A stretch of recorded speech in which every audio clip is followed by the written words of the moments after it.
Les besoins fondamentaux de l'être humain, ils sont conditionnés. Alors, les besoins fondamentaux prioritaires. Tu as besoin de respirer. Parce qu'au bout de quelques minutes sans respirer, t'es mort. Tu as besoin de boire. Parce que si tu bois pas suffisamment, tu te déshydrates, tu meurs. Tu as besoin de dormir. Parce que si tu dors pas, tu deviens fou et tu te mets en danger, tu meurs.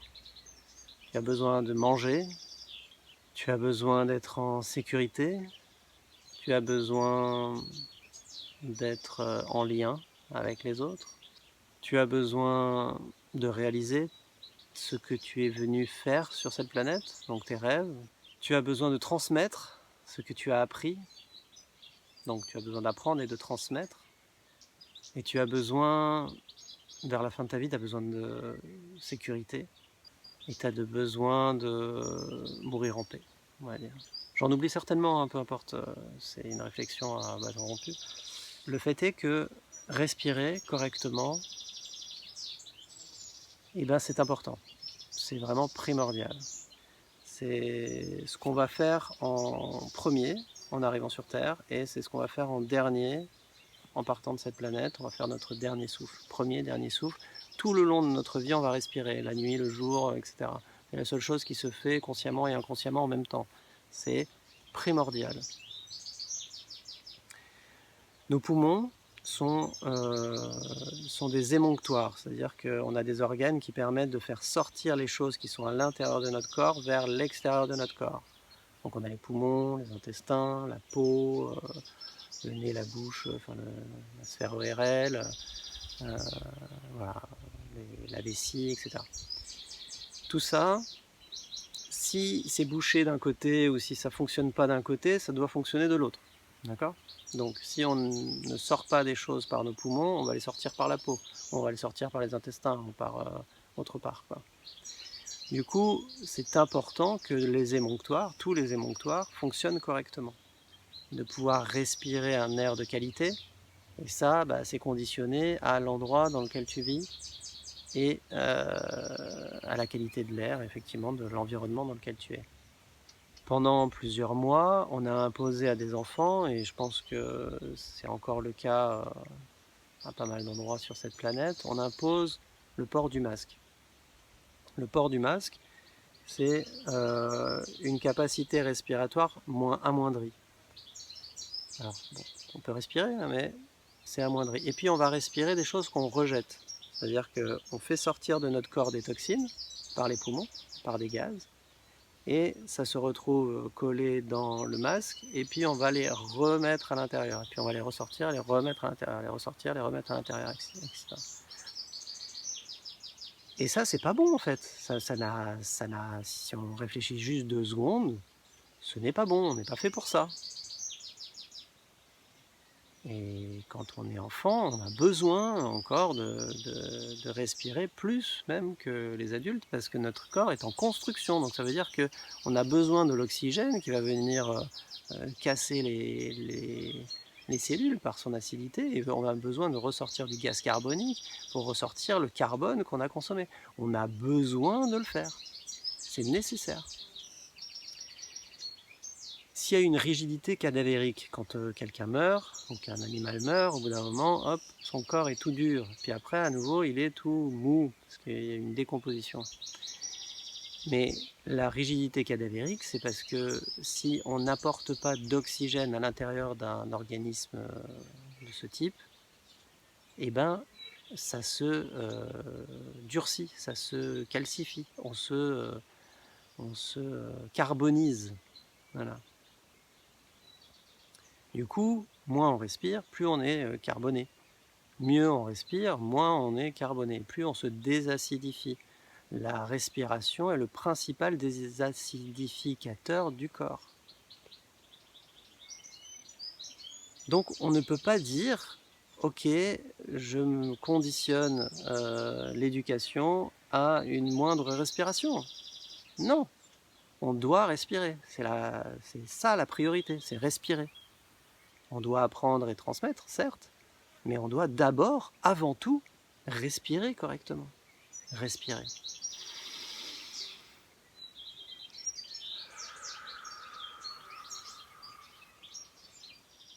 On doit boire de l'eau. Alors l'eau, c'est un vaste sujet, hein. On pourra parler de la mémoire de l'eau, on pourra parler de la qualité de l'eau, on pourra parler des minéraux qui sont dans l'eau, on pourra parler de l'eau, vraiment, c'est très, très important. Au niveau cellulaire, on est fait à 99% d'eau, donc ça nous compose principalement. On est principalement composé d'eau. Et le vivant est principalement composé d'eau. Sans ça, ça ne fonctionne pas. Il n'y a pas de vie sans eau.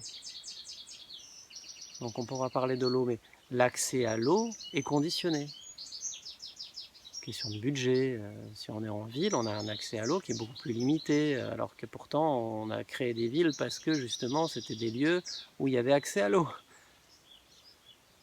What the fuck? Et on fait pipi et caca dans l'eau. Mais où est la logique? Dans de l'eau potable, nous occidentaux, on fait caca dedans.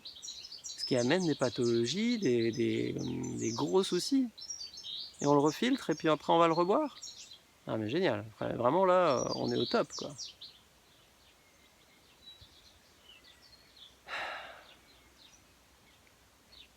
On doit se reposer.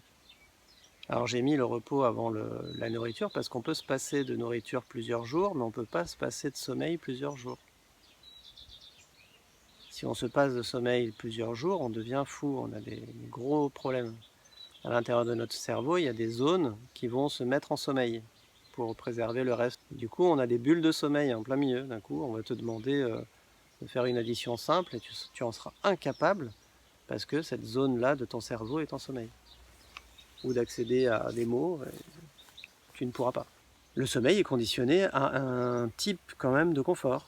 Dans nos sociétés, on a tendance à avoir des maisons, des lits confortables, on s'habitue à ça. Et si on est stressé, on dort moins bien. Si on mange mal, on dort moins bien.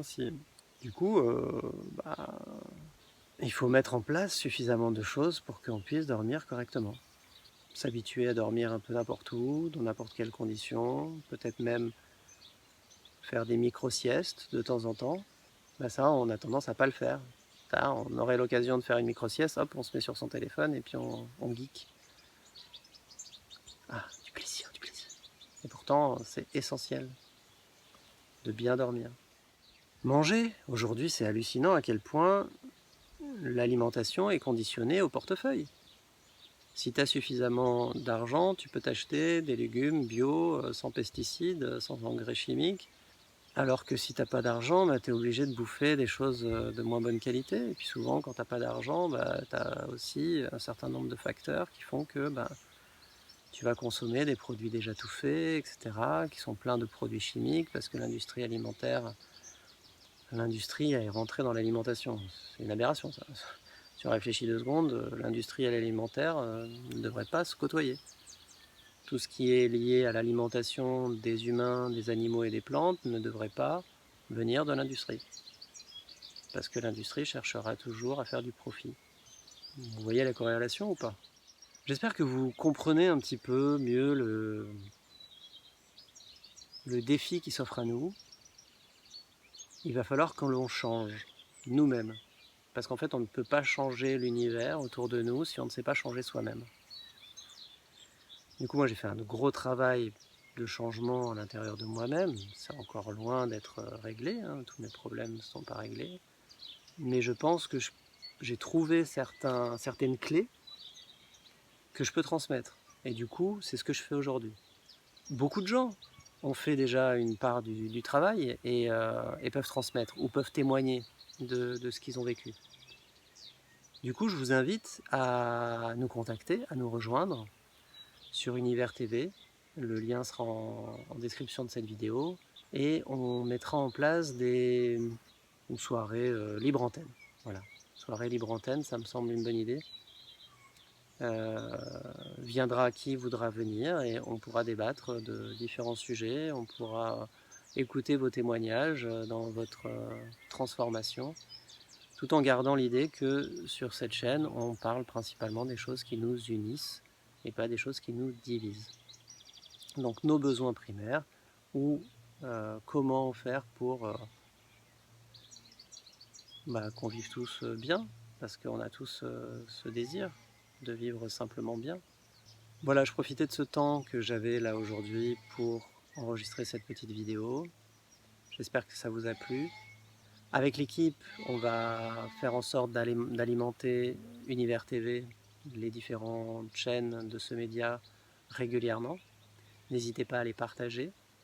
N'hésitez pas à mettre des petits pouces bleus, des petits likes, des petits commentaires. Ça permet aussi que d'autres personnes puissent découvrir ce contenu. Si vous avez des remarques constructives, allez-y. Si vous avez des remarques non constructives, dommage. Ça veut dire que vous avez des frustrations à déverser. Et je suis triste pour vous. Mais bon, faites ce que vous avez à faire. Chacun joue son rôle. Et à bientôt.